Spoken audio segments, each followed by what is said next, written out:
So we have some other questions, and they usually some other questions from Discord group, and they usually pertain to reality. Is this real, or where did you get this from, or where was it before Tom's Park? So I'll just read you one of them, and from Merlin, he asks about the Blackbeard's ship. Was it ever a real physical ship? What was Tom's Park before Tom's Park? Why did the LCS, the larger consciousness system, give you ownership of the park? So how would you respond to these questions? From what you're saying, you're almost like saying, well, these don't matter because they don't help you grow. But I'm not sure. I don't want to put words in your mouth. Yeah. So you answer Merlin. Hi, Merlin. Yeah. Yeah. Hi, Merlin. The answer to your question is, it doesn't matter. These things don't help you grow, just as Andy said. These things are irrelevant. They're not important. They're not significant. And they fall into a category that I often call, inquiring egos want to know, which is kind of a takeoff of a advertising campaign for helping young people in school, which is called inquiring minds, need to know. But so I've changed that a little, and it's inquiring egos need to know. Trying to validate it. Is this real? Did that ship really come here and there really was a portal and all that happened and this Tom's Park's been around? Doesn't matter. That's not the point. It's here for you to experience in. That's the point. Let the rest of it go. That's just your ego wanting to, put it in a pigeonhole. If it really is real and that ship really got there and all of that history is accurate, then that makes it different than if it doesn't. But it doesn't make it different. It's still Tom's Park. Either way, all it does is it changes your attitude toward it. But if your attitude needs to have first your intellect vet it, that it's intellectually valid, then you're missing the whole point. It needs to be intuitively valid. We're developing your intuition here. So let all that stuff go. Let all those questions go. It just is. It's there. And I've given that background because it's part of being able to interact naturally there if you kind of have the sense that it's a natural place. It makes it easier to go there and just naturally interact.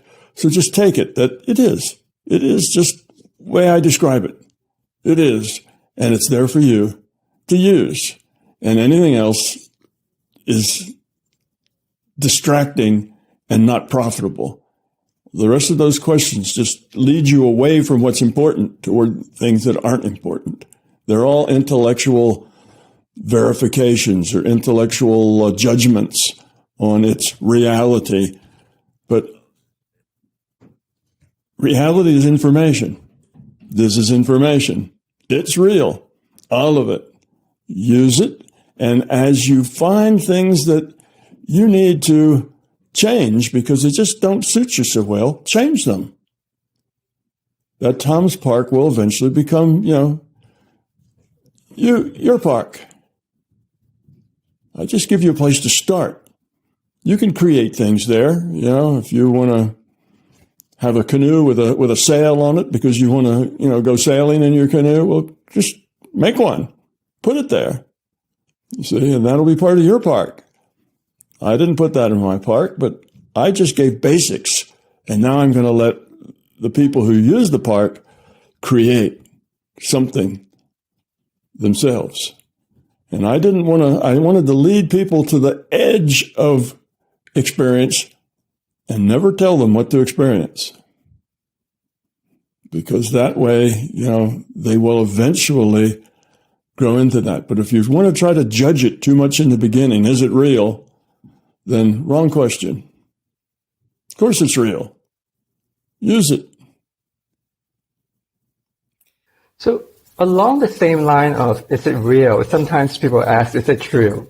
So there's this debate about non-duality. Let's, for example, is non-duality, is that doctrine true or not true? And you had this wonderful conversation with Eric in the October fireside chat. So, from what you're saying, sometimes would you say whether it is true or not true is not as important, whether you are growing into love? Yeah, exactly. Whether it's true or not true, again, is your intellect trying to judge it. Well, your intellect judging is the problem, not the solution. So that's your intellect trying to judge its merits or judge its authenticity or judge where it came from. You need to get your intellect to sit down and be quiet.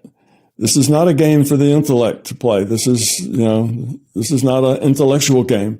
This is an intuitive game. And the is it real question is just in the way. It's not useful. It won't make it any better or any worse. It's still the same Tom's Park. So if you need to think that it's real and that the real historical Blackbeard did really go through that portal and really did leave his ship there, if that is important to you for your intellect to let go, then that's what happened. If it isn't important, then it doesn't make any difference. That's part of you, I guess, customizing your Tom's Park to be the way you want. So we're talking about your consciousness here, and we're talking about the intuitive side. Let the intellectual side rest. Go into Tom's Park with your intuition, connecting, have experience. It's there as a thing to have experience with. Its origin and how it got there, well, I explain a lot of the origins of things and how they work and give names, who did what, who invented it. I do that, and I had some fun with that because, you can't be all serious about everything. Tom's Park needs to be fun too. So it is a tool for them to use, not something for their intellect to decide how true it is. That's useless. It's worse than useless. It uses your attention and your focus on something that doesn't provide any value. Speaking of tool, one Discord member asked, and his name is Mesgas. I don't know how to pronounce it, but that's my best pronunciation of it. He says there's a hexagon room on the second floor of the lodge. Mm-hmm. Right. And he wants to use a mantra within that room. Is that okay? Sure. That's him customizing it to be the way he wants it. Right. If that works for him, do it.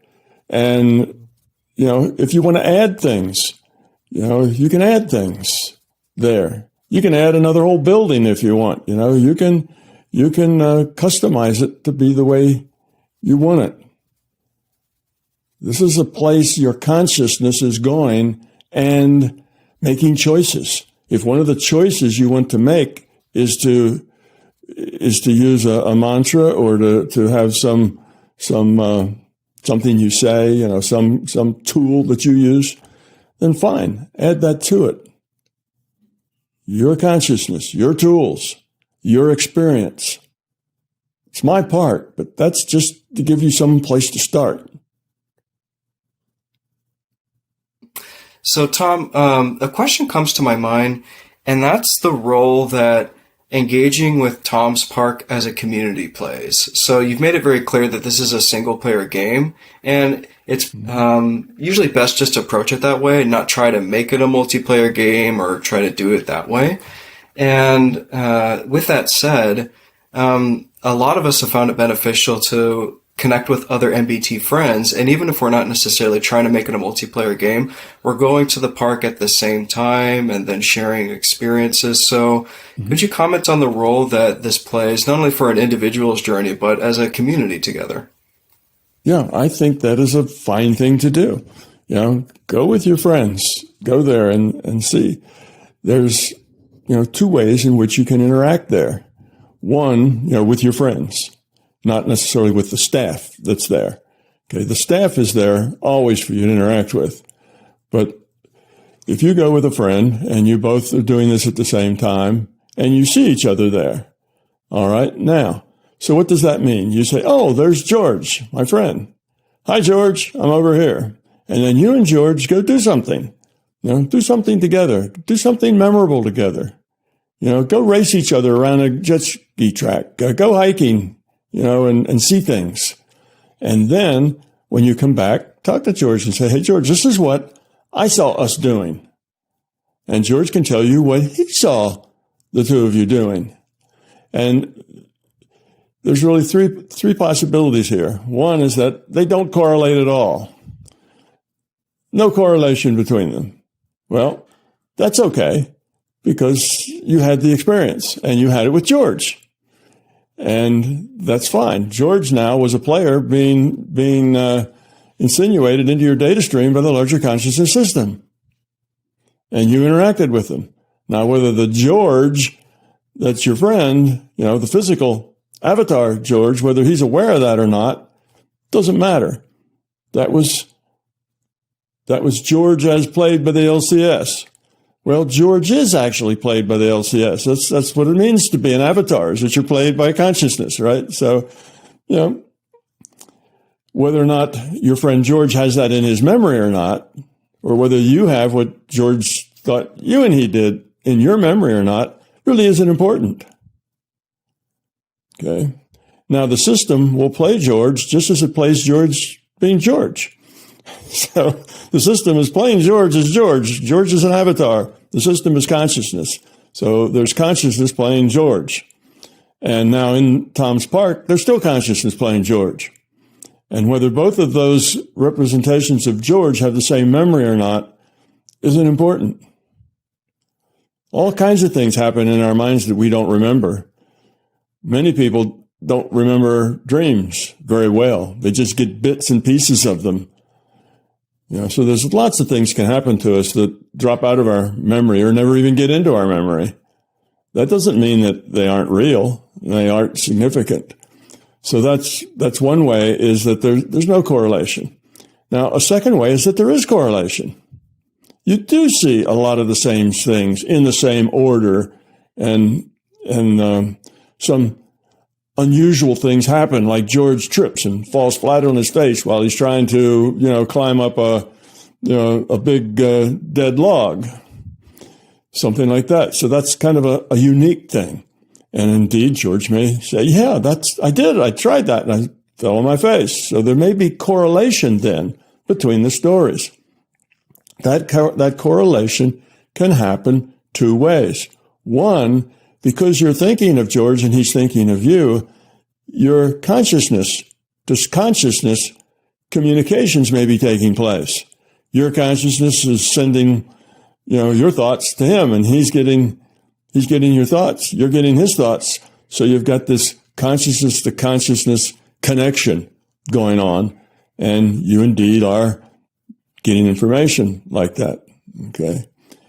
Or the second way is that the system, for its own reasons, decides to put you in a two-player game, you and George. And it's just both of you are in the same game, just like if you were both playing a multiplayer game, in any other game. You're both there, you both have your free will, you're both making your choices, and you both have complete memory of the experience. So those are the two different ways that you can have correlation between what happens between you and George. But it's a fun experiment to do. So you're playing with the structure of reality. You're playing with the things that reality can do. And we learn when we play. So I encourage people to do these things. Yes, it's generally a single player game. But if you want to play with it in other ways and make it a multiplayer game, the system may just decide to take the time, because it's extra trouble for the system to make it a two-player game. But it can, if it wants to, do that. If it decides it's not worth the trouble, then it won't. But you can still connect mind to mind. So play with it. Have fun with it. And in general, talk about it. It's good that people talk about their experiences in Tom's Park, because that leads to new ideas. Oh, you did that. that sounds cool. I'm going to do that too next time. You see, it shares. It lets people see and experience what other people are doing with it, which means the possibilities just grow. So it's all the possibilities that you've come across, plus the possibilities that 6 or 7 of your friends have come across. That's a much richer set of possibilities for you to deal with. So that's good. Do talk about it and interact with others around it.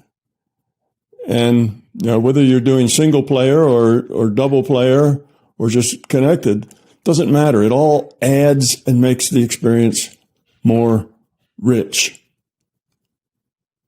So yes, all of those things. Do them all. They're all significant. And I've heard you say in the past too, Tom, that when we share our experience with others, it also solidifies that experience within us. So if we are having experiences in Tom's Park that are at least fun, but maybe even useful, something good for growth or learning, that sharing it with others in the community creates possibilities for them, like you were saying. And if I'm hearing right too, from what you've said in the past, it also just keeps that work going in us. The learning, the fun, the integration of the park. Absolutely. It takes something that was very loose, perhaps, an experience, just an experience. But when you put it into words and share it with somebody, that experience gets more concrete. Just the process of putting it into words makes you identify things. It makes the whole thing a more concrete process. So it's good to put it into words and share it with other people. And sometimes somebody else will say, "Oh, did you learn that lesson?" And you might say, "Lesson? What lesson?" "Well, don't you know that when this happened, there was a big lesson for you there, and you may have missed the whole thing." So all the ways that people can help each other when they interact are still valuable if they're interacting in Tom's Park. All those ways that interaction is a good thing is still a good thing. So, Tom, I have this question now. Last time we were together here, I played a clip for you. It was from the 70s, where you were trying to transmit some message that you got from the non-physical reality, and you talked about how this physical reality is almost like a dream from an oversoul, right? So, and you talk about how Tom's Park is a one-player game. Are we in a one-player game right now, and the oversoul is the player? No. We're not in a one-player game. We interact with each other, and those interactions make a difference for us. It's not just us. I think there's a philosophical term for that, solipsism, I believe, where you are the only source of everything, and everybody is the source of their own everything. And that's not really the case, because we are not independent from each other. The things that that I do affect you and what you do and your experiences and what you become, and the things that you do affect me, and the things your family members do affect you, and the things you do affect your family members. The things you do at work affect other people at work, and the boss's boss, and all of those people affect you. So we constantly are challenging each other. We're constantly changing what happens. In other words, think of this, your life and what happens, this minute, the next minute, the next minute. There's this big string that's Andy's life, Well, if the people in that string besides you, did things that were different, you'd be different. You wouldn't be who you are now, because you would have had to make other choices that had other consequences, and you would be somebody different. You are the sum of all the choices you've made. And a lot of those choices you've made were created by other people. They weren't things you created. Those choices were created, probably most of those choices that were really meaningful were created by other people. So we're in this creative, interactive dance with people. Now, that dance is most, it's most meaningful to us the closer we are to those people. So our significant others, our most significant others, we may have a lot of significant others, but our most significant others are probably where we learn most about ourselves, about life, about ego, about fear, about growing up, because the relationship is a very developed one, a very strong one. You know each other in detail. And the people we don't know quite as well, like maybe Uncle George and people that we know, and maybe they're in our family, but we're not that close to them. We learn from them too, but not like our significant other, because that significant other can twang your ego like nobody else can. They can challenge you like nobody else can, because you're interacting with them at a deeper level. You're not interacting with them with an image superficially. You can't maintain an image with somebody you live with day after day after day. That image just gets old, gets tattered, and goes down the drain. Eventually, you just are yourself.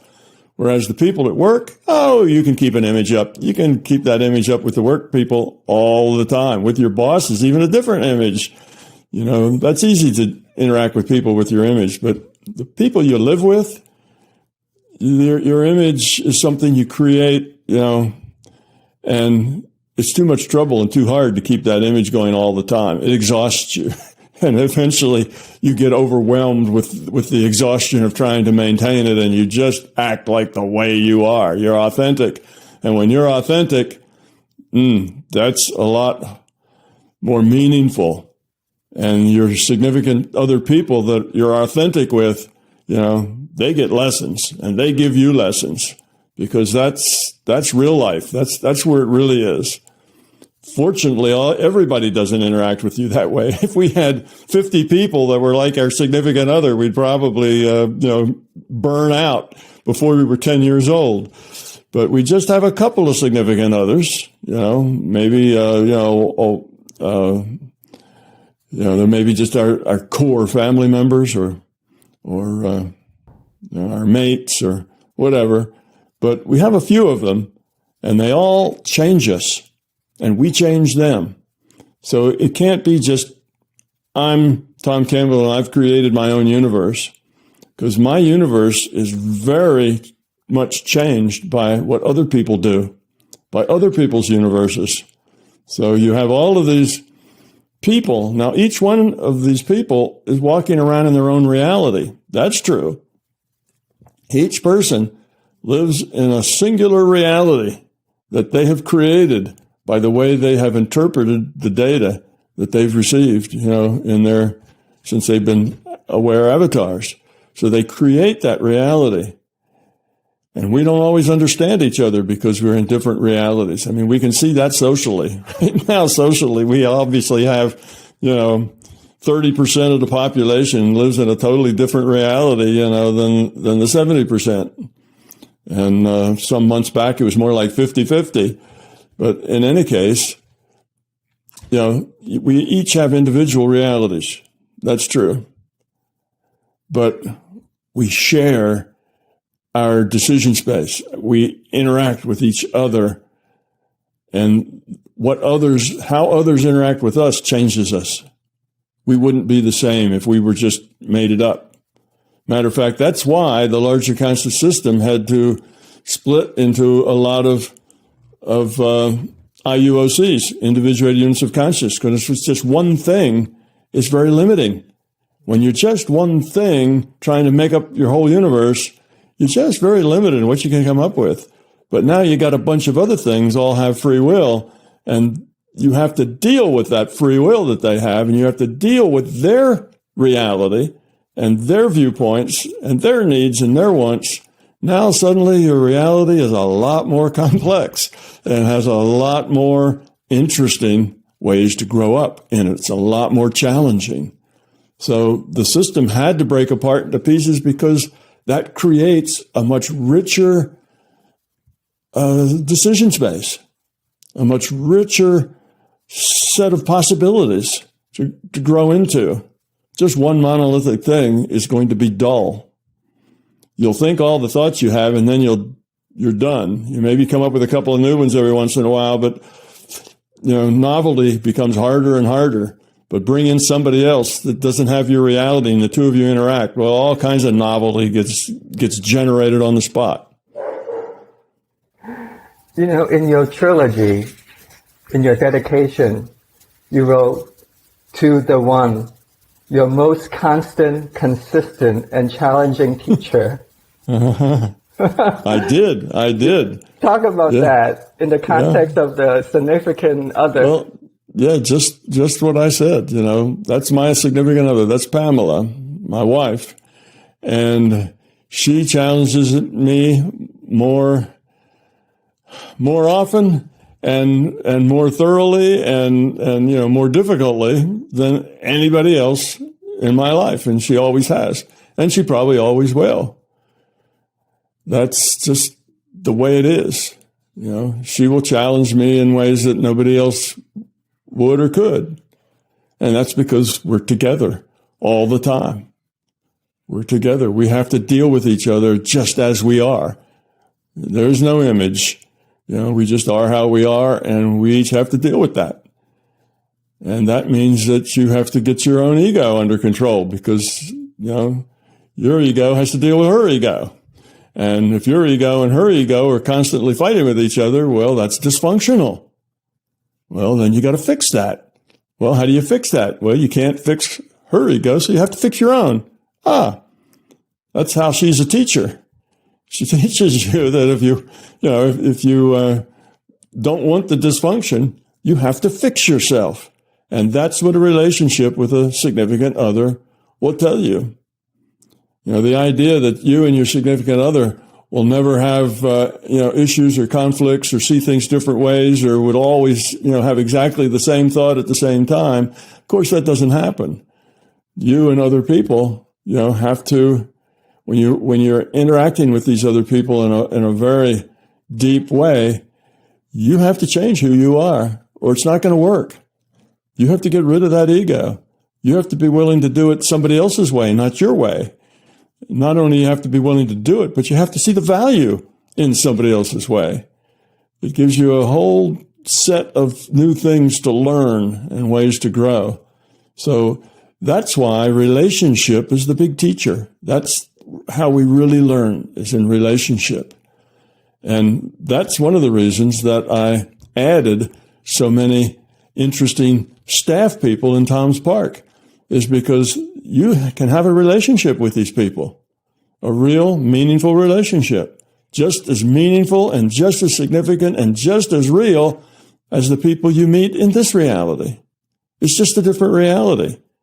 So you're in a different reality frame and you meet people, and those people create choices for you. And you have to, deal with those choices.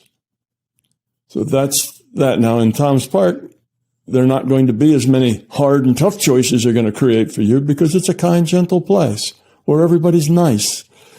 In this reality, it doesn't work that way. In this reality, you just get people however they are. And most of us, if you dig down deep enough, have places that aren't so nice or aren't so open and aren't so whatever. There are things about our fears, things that just get us upset or make us angry or make us feel insecure or inadequate. And then we want to go cry or we want to go mope or hide or we get angry. And all of that stuff is how you learn. And you look at it and say, yeah, I really don't like that dysfunction. And I'm the only one I can change. So what can I do about it?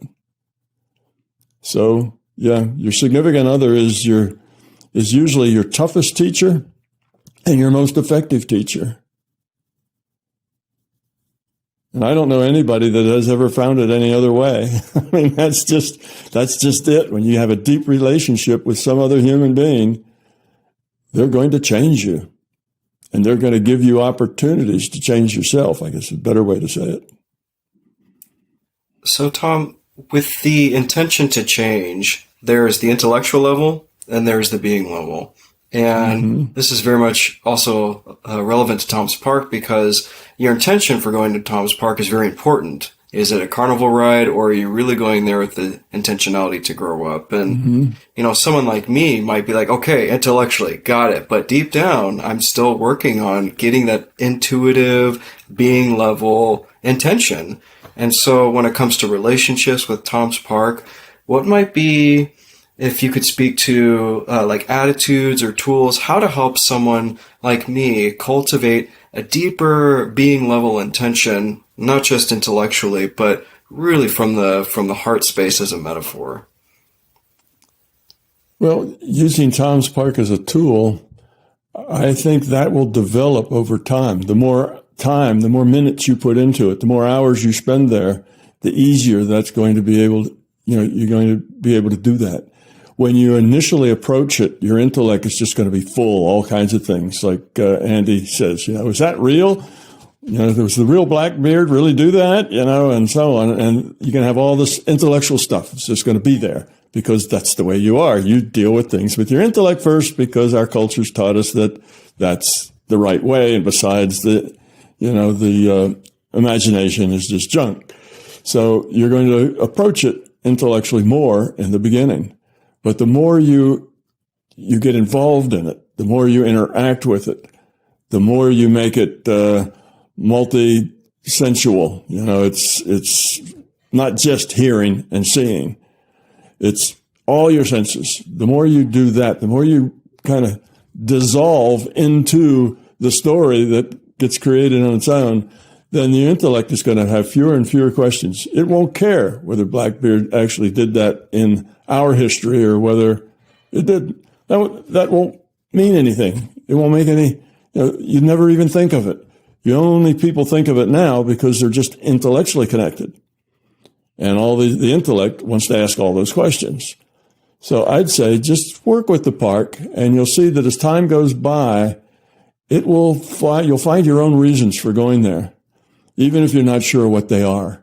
So just do what your intuition tells you. So in the beginning, you may not do anything but have fun, play water sports, go to the gym, do other things like that, put on a pair of roller skates and whatever, go hiking, whatever it is that interests you, go play table tennis or shoot pool or lots and lots of things to do there, play video games, play,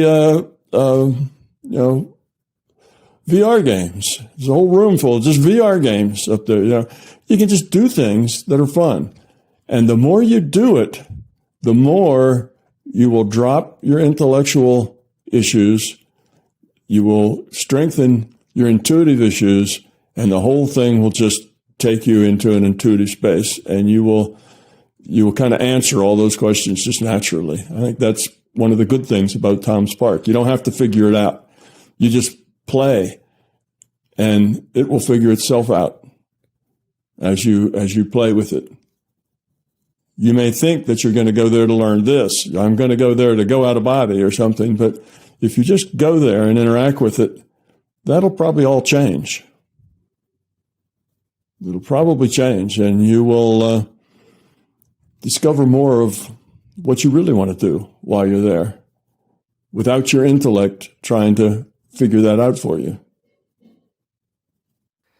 Sometimes I feel that's a good advice for even this life. I think a lot of days now, people are trying to figure out, what am I going to do with my life? What should I do? What kind of job should I have? My job sucks. So would you give similar advice to people who feel lost in life? Absolutely. Again, what happens in Tom's Park is not different in any significant way than what happens here. It's you in an environment, dealing with other people, making choices. That's the same. Now each environment, whether it's the Tom's Park environment or this, Earth environment or whatever, each environment's different and has different challenges and different things in it. But basically, yes, that's the same advice works both places. And I think that's going to be true of all the things in Tom's Park. Is the things you do in Tom's Park are things that you're going to start doing more of when you're in this reality. As your intuitive side grows there, it's going to change how you interact here. So the two will eventually not be so different. It'll just be another reality that you're interactive in, another place to learn. So yes, our intellect tries to answer these questions. What job should I have? What people should I do? Should I change this relationship and try for something different? Or do I need to be more this way or more that way? And we have all of these things our intellect tries to come up with answers to. And our intellect just does not have what it takes to come up with those answers. So we end up chasing our tail. We end up spinning our wheels and not knowing what to do. Because for every good reason you can think of making this change, you can also think of a reason why you shouldn't make that change. The intellect will say, well, okay, here's the good points and here's the bad points. And you end up not knowing. So you're always frustrated. You just don't know. And when you start to go off in direction A, immediately your intellect says, well, okay, it's a risk. You're going to take it. Go for it. And then some other part of your intellect says, gee, I wonder if I should be doing this. Maybe I need to go back to B. And you start second guessing yourself. And that's because the intellect doesn't have enough information to logically come to any conclusions. All of the information that you need to help you come to conclusions are all on the intuitive side. And you get them from the intuitive side. Well, if you have developed your intuitive side, well, you can just ask. But if you haven't developed your intuitive side, you just go do it. You live life. And then you learn from it. And you figure that, well, every experience, I'll learn something that'll make my next experience better, my next experience more efficient, my next choice a better choice. So with that idea, there are no bad choices in the sense that go do whatever you do, but learn from it. So then if you're at B and you think maybe you ought to go back or ought to go to A, and you really feel that might be a good idea, just do it. Or just don't do it, but decide, because you'll never have enough information to make a logical choice. It's always going to be a leap. It's always a leap of faith. No matter what you're going to do, where it is, it's never going to be, the logic says this will be just like that, because it doesn't work that way. We have free will. Even the future probabilities are constantly in flux. The possibilities are constantly in flux. So rather than wanting to feel safe because you've thought it all out and you know this is going to be good, think of it, am I going to learn from this? Is this going to be a growing experience? Even if I learn it was a really bad choice, that will be learning, and it will make a difference. So making little tiny safe choices has just little tiny learning in it. Making these bigger choices has more dramatic learning involved in it. The only way you can go wrong is to not learn, is to do things and not learn anything, and then do them again and not learn anything. That's the only way you can go wrong. So if you think you need a change, or, you different kind of job or different kind of experience or different kind of relationship, and think about it and say, well, where am I going to learn the most? Where's my low entropy choice? If I do this, it's going to be totally challenging and all different, and I don't know how that's going to end up. And if I do this other thing, or if I stay where I am, I know what that's going to be, and it's going to be so-so, and I'm not learning a whole lot there. Well, then go and stretch out, try something new, but don't necessarily burn your bridges. You might want to go back to B. You may not like it at A, so you be nice to everyone, and you don't hurt other people with your choices, because when you're looking for that low entropy path, you have to take everybody that you interact with as part of that calculation, because you affect all those people. So you look at all those people you affect and say, well, if I take this, how does it affect them? Is it going to give them new opportunities as well? And maybe that'll be a good thing. Is it going to take opportunities away from them? What's it going to do? So you get your low energy path, and then you just go do it and learn from it. Every relationship you have helps you be better for the next relationship. So the idea that, well, I thought this relationship was going to be, the last one or the only one or something, and it's not, and then there's another, and then there's another, and then there's another. Each one of those relationships is making it such that the next relationship you can do better. So the fact that a relationship comes and goes isn't really a sad thing. It's a challenge. What did I learn from that? How could I be different? What do I need to do to not have the same problems I had there? And then you learn. Then you take the next one. And you learn, and you take the next one. And guess what? 20 years later, you're wise because you've learned so much from your experience. People who are old but still not wise don't learn from their experience. As long as you learn from your experience, you'll find your wisdom. So, Tom, thanks so much for spending 90 minutes with us. I just appreciate you so much. I love you. I love your work. Thank you so much for leading us. You call yourself a non-dualist, but you're special in the way that you're so human. You're perfectly human. And that's what I love so much about your work. Thank you again for being on our show. Well, you're welcome. I enjoy being on the show. It's fun for me because not only do I help people by answering questions, but it's a way for me to connect with people. I like connecting with people. That's a fun thing for me to do.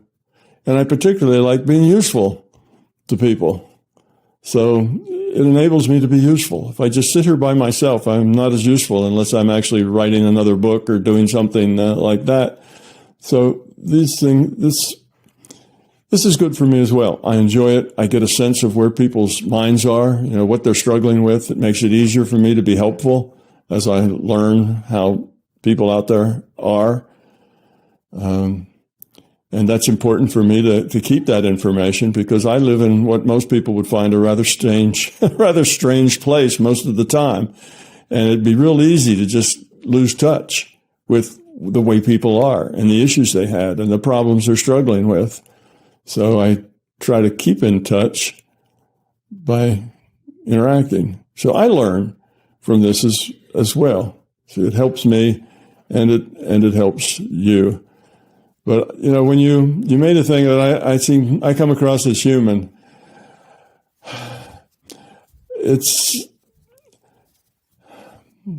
I know many times you see people who are leaders or teachers, and they seem to step on kind of the ivory, column that they put themselves on.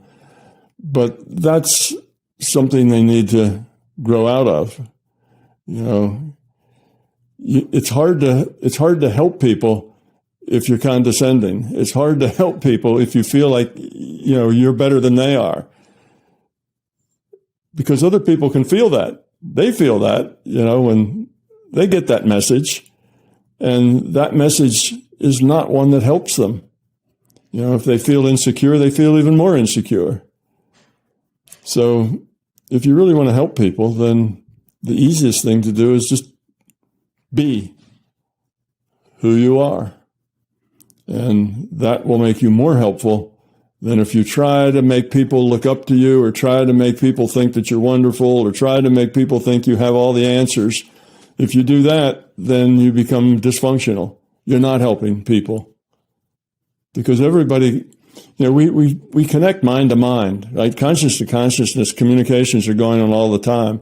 And if I'm sitting up on a pedestal someplace thinking I know everything and you don't know much, poor slobs, let me give them a little wisdom, that comes across to you. And you feel that because it's a consciousness to consciousness connection. My thoughts, my emotional feelings are out there for anybody who wants to feel them.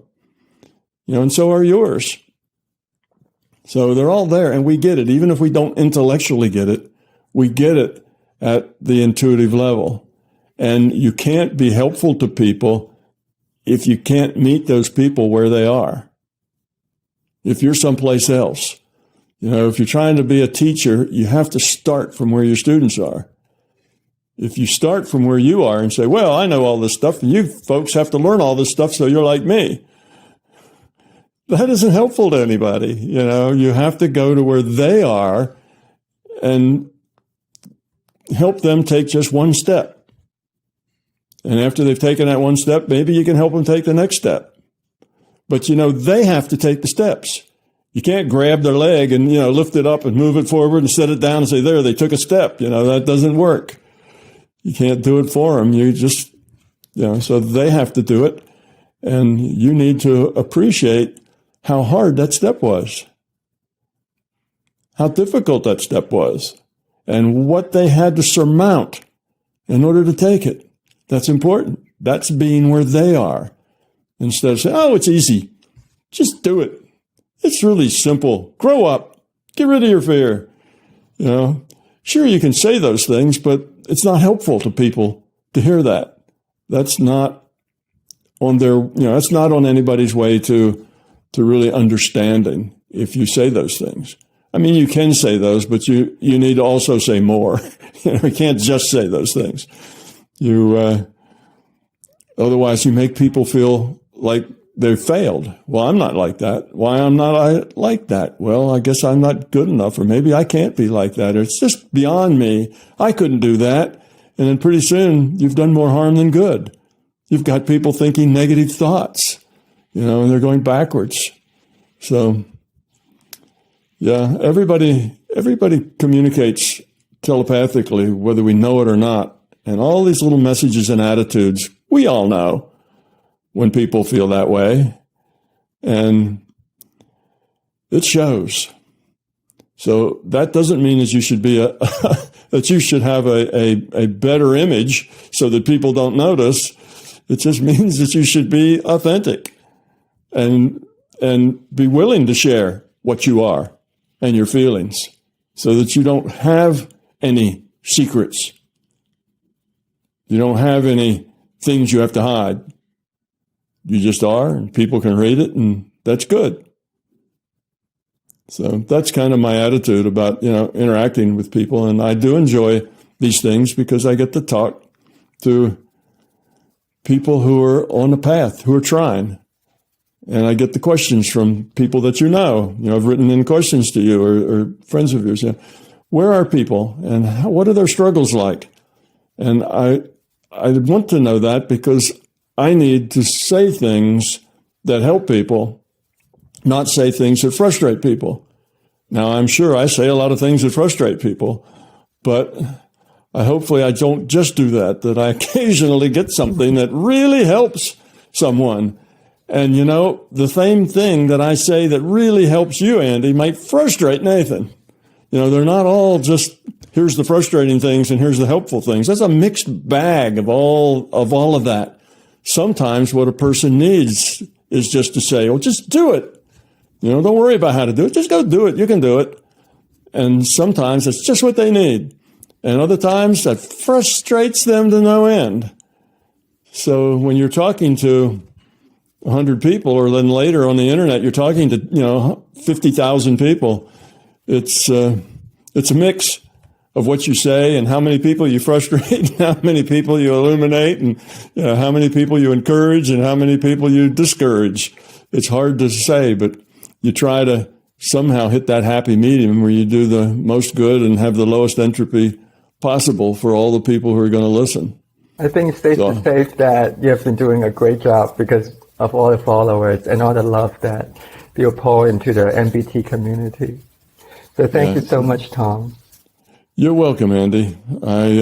Thanks for bringing us all together and talking about Tom Spark. That's a good thing. A lot of people don't know it exists.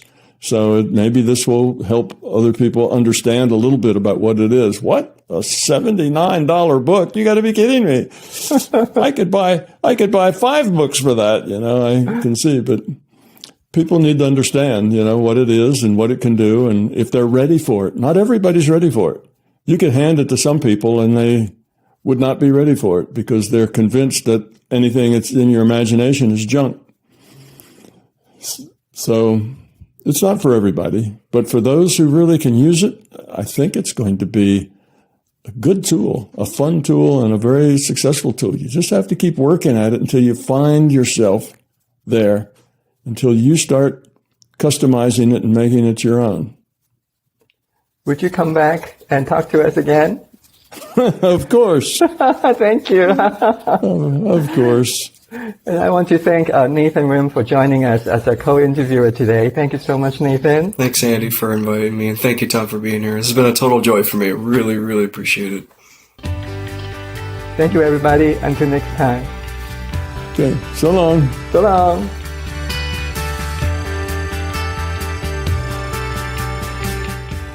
To learn more about Time Out and NIMSA, go to nimsa.me. Join our social media and continue the conversation on Time Out for Humanity. Let us know what topics you would like us to cover.